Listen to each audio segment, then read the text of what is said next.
So President Trump just signed an executive order against Twitter.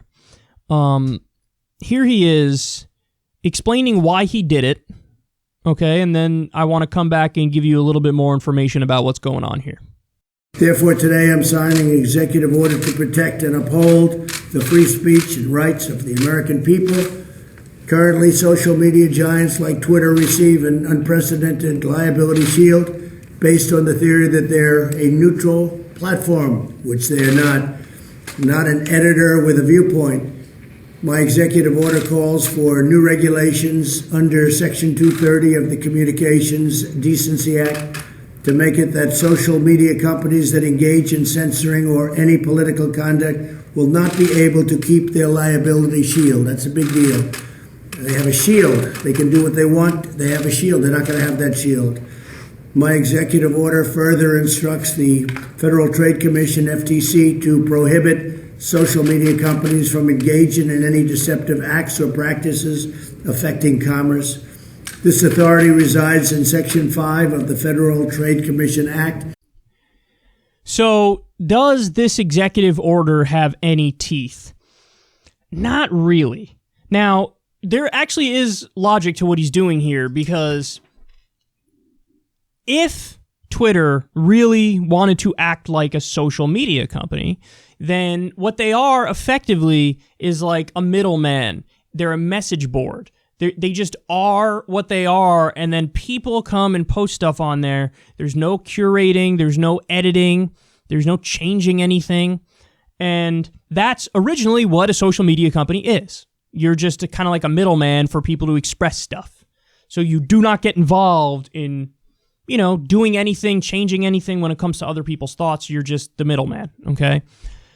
When they start, censoring, deplatforming, hiding tweets, fact-checking, all this stuff,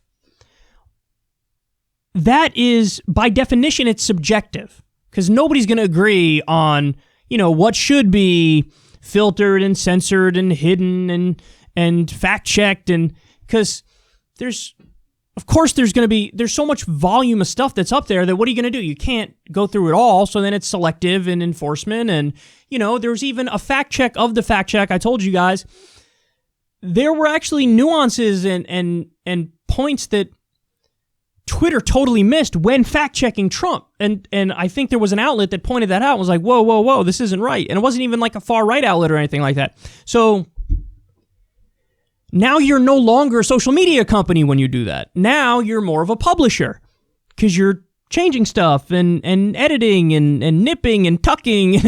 So that's not the same thing. And so what Trump is doing here is he's saying, I'm going to get rid of your liability shield, because it used to be the case that if somebody says or does something wrong on Twitter, you can't sue Twitter, because Twitter says, we have nothing to do with what's being posted. We're just the middleman. So there's a logic to that. Why should somebody be able to sue Twitter if somebody does or says something terrible on Twitter? Blame the person who does or says the terrible thing. It's not Twitter's fault.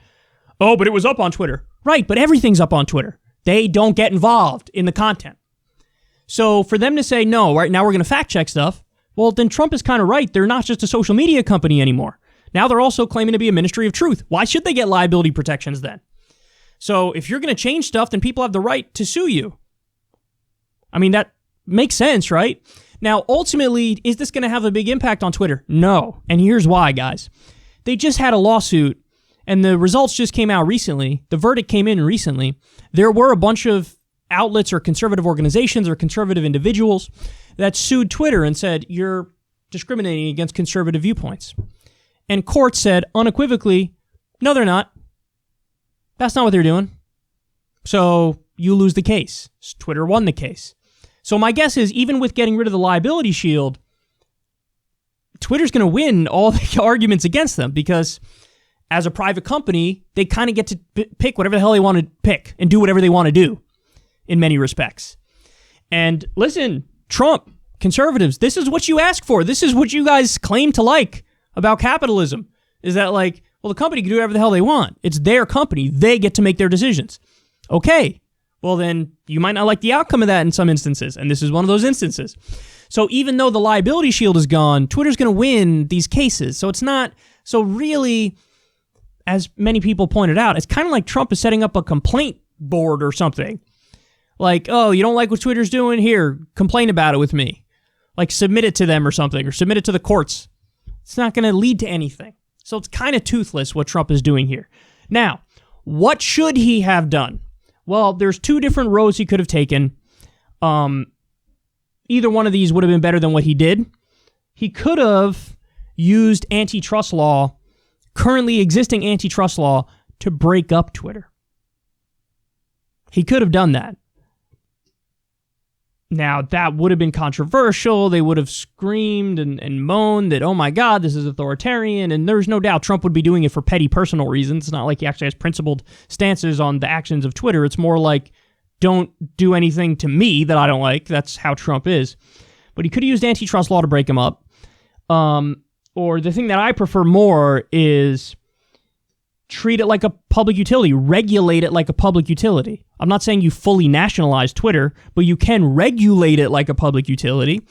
And if you were to do that, then all of a sudden that becomes the new public square, and the government can't restrict speech in the public square. They basically can mandate an adherence to free speech and mandate adherence to the First Amendment. And make it so that really the only cases where you can go after people are instances where what they're saying would actually be illegal as well. So you can never do like direct threats of violence, for example. It's always been illegal and always will be illegal, and it should be illegal. But outside of those very few exceptions, if you regulate it like a public utility, you can basically make it so that it's, you have these actual free and open platforms, as free and open as they could get. And honestly, I think that's a very American way to handle it. Because we are one of the few countries that has, a right to freedom of speech.